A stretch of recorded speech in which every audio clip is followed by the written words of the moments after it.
தொழில்நுட்ப கோளாறு காரணமாக ஏர் இந்தியா விமானம் சென்னையில் தரையிறங்கிய போது விமானியின் சாதுரியத்தால் 5 எம்பிக்கள் உள்பட 160 பயணிகள் உயிர் தப்பியுள்ளனர். இதுகுறித்து விரிவான விசாரணை நடத்த வேண்டும் என கோரிக்கை எழுந்துள்ளது.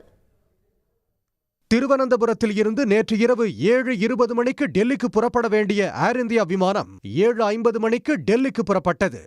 அந்த விமானத்தில் காங்கிரஸ் பொதுச் செயலாளர் KC Venugopal, Nellai Congress MP Robert Bruce, Kerala எம்பிக்கள் அடூர் பிரகாஷ், கொடிக்குன்னில் சுரேஷ், K ராதாகிருஷ்ணன் உள்ளிட்ட 160 பயணிகள் இருந்தனர். சுமார் 1 மணி நேர பயணத்திற்கு பிறகு விமானத்திற்குள் தொழில்நுட்ப கோளாறு ஏற்பட்டிருப்பதாகவும் சென்னையில் அவசரமாக தரையிறக்கப் போவதாகவும் விமானி அறிவித்ததால் பயணிகள் அச்சத்தில் உறைந்தனர். சென்னை விமான நிலையத்தில் தரையிறங்க அனுமதி கிடைப்பதில் தாமதமானதால் சுமார் 2 மணி நேரம் சென்னைக்கு மேல் விமானம் வட்டமடித்தது. பின்னர் அனுமதி கிடைத்து தரையிறங்க முயன்ற போது ஓடுதளத்தில் மற்றொரு விமானம் நின்றிருந்ததை பார்த்த விமானி சாதுரியமாக செயல்பட்டு விமானத்தை சில நொடிகளில் மீண்டும் மேலே எழுப்பியதாக விமானத்தில் இருந்த KC வேணுகோபால் MP கூறியுள்ளார்.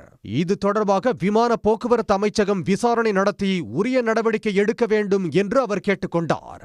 இதற்கு பதிலளித்துள்ள ஏர் இந்தியா, விமானம் தரையிறங்கும் போது ஓடுதளத்தில் மற்றொரு விமானம் இருந்ததாக கூறப்படுவதை திட்டவட்டமாக மறுத்துள்ளது. ஆனால் ஏர் இந்தியா பொய் கூறுவதாகவும் விமானி கூறிய தகவல்களை மட்டுமே தான் பதிவிட்டதாகவும் KC வேணுகோபால் திட்டவட்டமாக தெரிவித்துள்ளார். This was announced by the pilot only that there was another aircraft is in the runway when we are going to land it.